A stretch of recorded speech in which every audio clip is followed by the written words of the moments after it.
Hi, narito tayo sa Kaiya Homes Naik dito sa Naik, and also my name is RJ Sarsuela from the Mila Realty, at tara pasukin natin ang Helena Turnover Unit.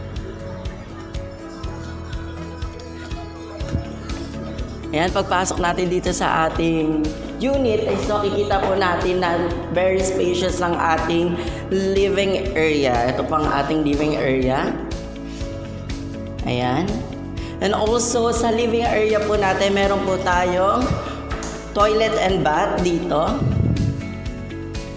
Ayan, ito pang ating toilet and bath.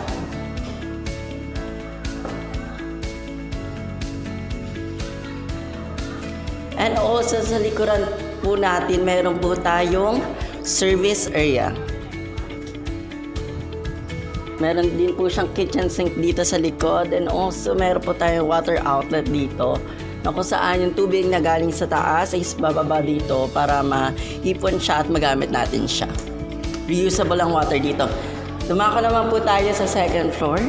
Ayan, very naman dito is 2 bedroom.